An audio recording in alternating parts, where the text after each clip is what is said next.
आज लखनऊ में पल्लवी पटेल और असदुद्दीन ओवैसी की पार्टी का गठबंधन हुआ, यानी अपना दल खमेरावादी और एआईएमआईएम पार्टी का गठबंधन।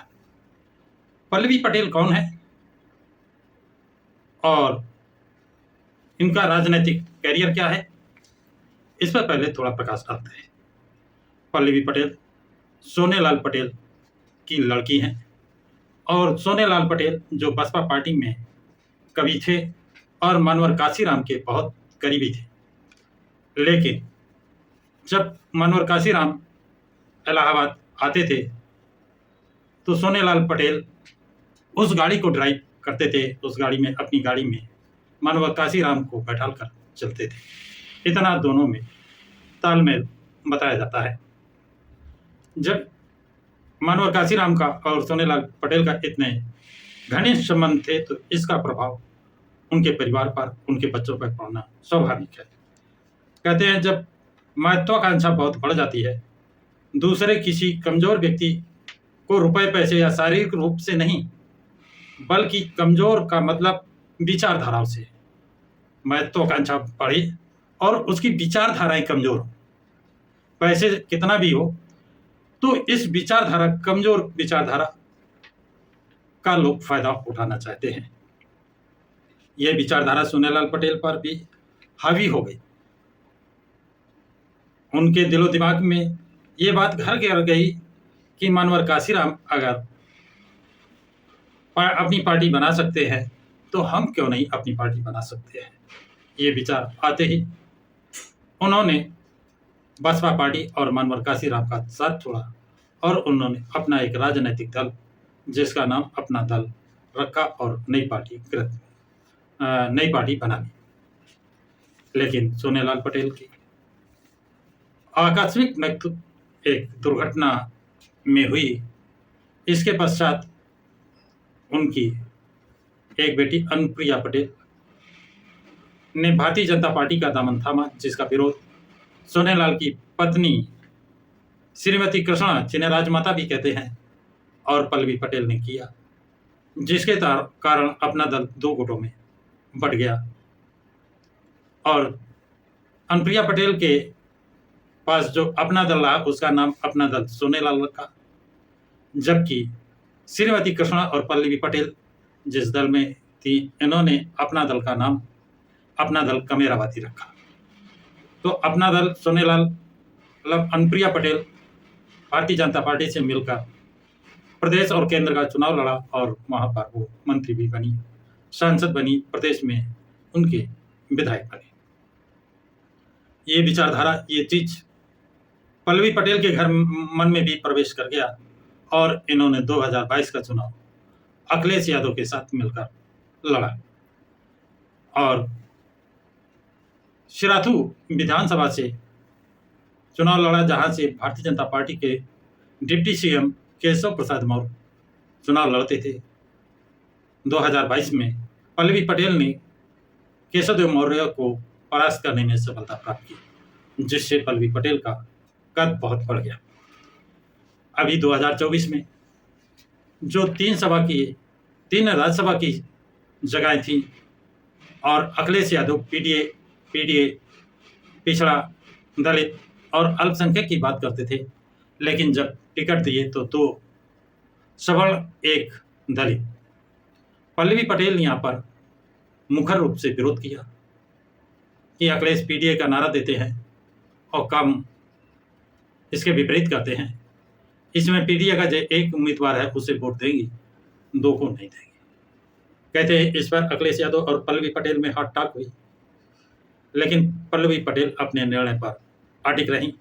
उन्होंने सिर्फ जो डी से दलित राज्यसभा का सदस्य नाम उम्मीदवार था उसे वोट दिया और जो दो सवर्ण उम्मीदवार थे, रंजन और बच्चन, उनको वोट नहीं दिया। परिणाम स्वरूप समाजवादी पार्टी का एक उम्मीदवार चुनाव हार गया।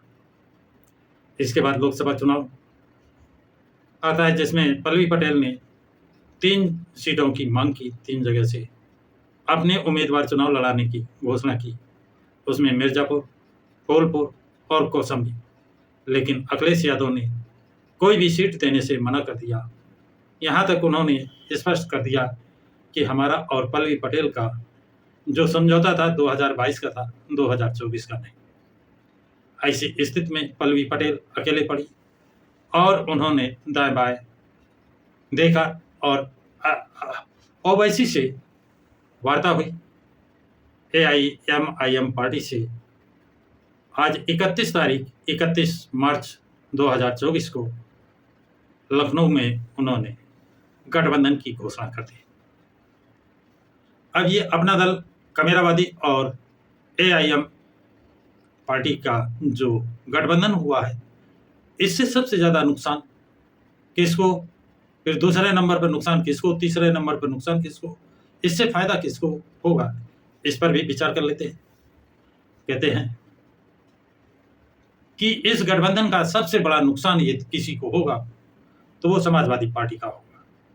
समाजवादी पार्टी का प्रदेश अध्यक्ष कुर्मी है, पटेल है, और अब पटेल की अलग पार्टी बन गई है जिसमें मुस्लिम पार्टनर है ओवैसी। तो समाजवादी पार्टी मुस्लिम वोटों के दम पर ही शासन करती रही है। मुस्लिम वोट वैसे भी अखिलेश यादव से नाराज था, क्योंकि 2014, 2017, 2019, 2022 4 चुनाव में जबरदस्त मुस्लिम समाज ने समाजवादी को वोट दिया, लेकिन समाजवादी पार्टी एक बार भी भाजपा को हराने में कामयाब नहीं हुई, क्योंकि ये प्रोपोगंडा जो फैलाया जाता था वो मीडिया द्वारा या भाजपा द्वारा फैलाया जाता था। ये बात अब मुसलमानों के समझ में आई, जबकि वो ये जानते थे, अब जाने कि बसपा को अगर मैंने इतना वोट दिया होता तो निश्चित रूप से भारतीय जनता पार्टी हारती, जिसके कारण मुस्लिम समाज समाजवादी पार्टी से दूरियां बनाया। और ओवैसी और पल्लवी का जो गठबंधन हुआ है, तो इस गठबंधन को भी कुर्मी वोट और मुस्लिम वोट जाएगा। मुस्लिम वोट बसपा पार्टी को भी जाएगा, क्योंकि उन्होंने जहां पर मुस्लिम कैंडिडेट दिया है वो जिताऊ दिए हैं, और 60% से ऊपर वहां उनकी दलित मुस्लिम की भागीदारी है, तो वो जीत सुनिश्चित है। और ये वोट जो कट रहा है अब अखिलेश यादव का, जिससे जीतना तुमको पहले भी नहीं था, क्योंकि उनके कम से कम 10-12 सिपह सलार जो OBC, SC, मुस्लिम उनका साथ छोड़कर चले गए थे, जिससे उनको 12 से 15% वोटों की गिरावट आ चुकी थी। उसकी भरपाई वो पहले नहीं कर पा रहे थे, और अब पल्लवी और ओवैसी ने बहुत बड़ा झटका। यदि ये चुनाव ढंग से लड़ेंगे तो सबसे ज़्यादा नुकसान समाजवादी पार्टी का होगा, और दूसरे नंबर पर नुकसान भारतीय जनता पार्टी को होगा। जो कुर्मी और OBC का वोट भाजपा को मिल रहा है, वो भाजपा से कट करके पल्लवी के पास, पल्लवी के पक्ष में आएगा, ऐसा राजनीतिक विशेषज्ञों का मानना है, कहना है। अब ये वोट जो कट कर या बीजेपी में जाता वो नहीं जाएगा, इसका सीधा प्रभाव, असर बसपा पर पड़ेगा। मुस्लिम वोट अब बसपा की तरफ भी पड़ेगा, और OBC की अन्य जातियों का वोट बसपा की तरफ जाएगा, क्योंकि अब पहले भी बसपा का मुकाबला ही भाजपा से था, और अब तो खुल्लम खुल्ला बसपा ही भाजपा का मुकाबला कर रही है, और इंडिया गठबंधन मतलब शून्य। इनको अब जमानत बचाना भी लाले पड़ जाएंगे, ये राजनीतिक विशेषज्ञों का, जनता का मानना है। वोट है नहीं, और ऐठ कम हुई नहीं, और दलित विरोधी भी हैं।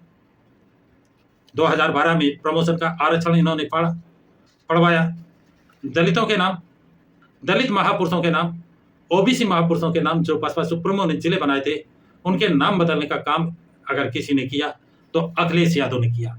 इस बात को OBC समाज और दलित समाज नहीं भूल पा रहा है कि अखिलेश यादव दलित विरोधी हैं, OBC विरोधी हैं। दलित की 3000 जातियों का जिस सांसद से नुकसान कराया था, उसका नाम था यशवीर धोबी। यशवीर धोबी को इन्होंने 2024 में बिजनौर से दोबारा टिकट दे दिया। कमाल है। मतलब इनके जो एसटी के लोग समाजवादी पार्टी की तरफ जा रहे थे, उनके माथों पर लकीरें पड़ गई कि अखिलेश यादव में, समाजवादी पार्टी की नीतियों में, चाहे वो प्रोफेसर रामगोपाल हो, चाहे शिवपाल यादव हो, चाहे धर्मेंद्र यादव हो, चाहे अखिलेश यादव हो, डिम्पल यादव हो, इनकी नीतियों में कोई परिवर्तन नहीं आया। यदि इनकी नीतियों में परिवर्तन आता तो इस बार 2024 में जो गलती उन्होंने 2012 में की थी, उस गलती को 2024 में न दोहराते, उस नुकसान करने वाले, उस जिससे नुकसान कराए, उसको दोबारा चुनाव मैदान में यशवीर धोबी को न उतारते। यशवीर धोबी को दोबारा चुनाव में उतार करके ये साबित कर दिया है कि अखिलेश यादव और समाजवादी पार्टी के विचारों में कोई अंतर नहीं है। वो कल दलित विरोधी थे, आज भी दलित विरोधी हैं। तो साथियों, ये जानकारी आप लोगों को कैसी लगी, कमेंट्स बॉक्स में जरूर लिखें। क्या पल्लवी और सोनेलाल पटेल का गठबंधन से सबसे ज्यादा नुकसान समाजवादी पार्टी का होगा, भाजपा का होगा, बसपा का होगा? इस संबंध में अपनी स्पष्ट राय कमेंट्स बॉक्स में जरूर लिखें तथा इस वीडियो को अधिक से अधिक लाइक शेयर करें तथा प्रकाश के राज चैनल को सब्सक्राइब करें।